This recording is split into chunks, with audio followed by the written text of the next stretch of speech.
Bend the knee, my lord. Bend the knee and swear loyalty to my son. Your son has no claim to the throne. Kill all of them, I command you!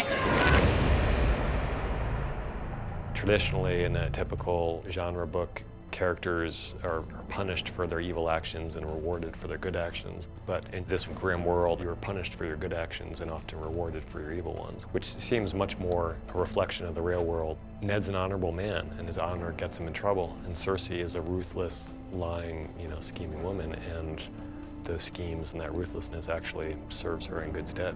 Do you love your children? With all my heart. No more than I love mine. And they're all Jamie's. She doesn't deny it. She says, well, what would you have done if you were me? And these two people who are so completely opposite and have such different values kind of meet in this weird way. It's wherever you go, Robert's wrath will follow you. And what of my wrath, Lord Stark?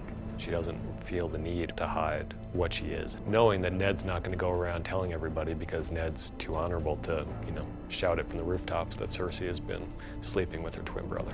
When you play the Game of Thrones, you win or you die. She's in this environment where men are constantly terrified of other men who have more power than they do, yet no one thinks to be equally afraid of a woman. And she knows who she is, and she knows that she's just as frightening as men. Now leave us, the lot of you. I need to talk to Ned. Robert, my sweet. Out, all of you!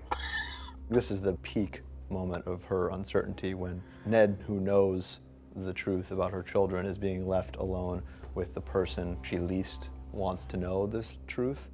That's, I think, a very precarious moment for her. There's nothing she can do about it. And all he really has to do is say the words. It would set into motion a chain of events that it would release a tide that Cersei would probably be powerless to turn back.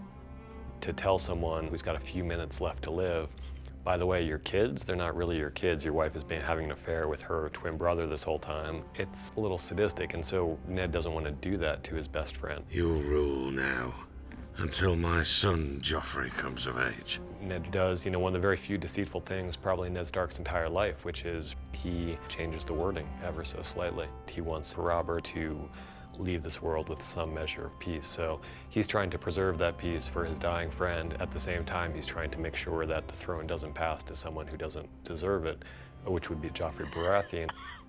Ned is convinced that the rightful heir is the next in line, which is the next oldest brother, Stannis. Stannis is a commander.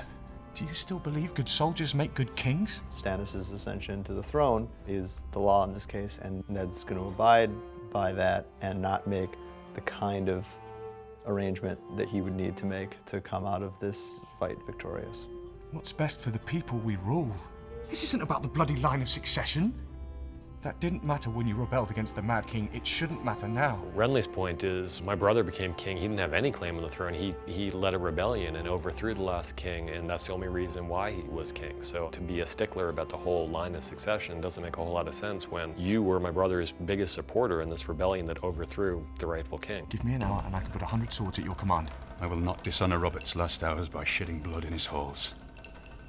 Ned understands this point. It's a pretty good point. At the same time, Ned just doesn't think Renly is going to be a good king either. Whether or not Ned was right there, he lost a potential ally, and losing that ally turns out to have significant consequences. Tywin Lannister is very present throughout the story from the first episode. He's someone who weighs large on the story and on the lives of these people, especially the Lannisters, but you've never actually seen him.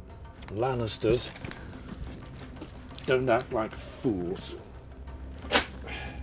He's so fierce and formidable, and at the same time, really ambitious.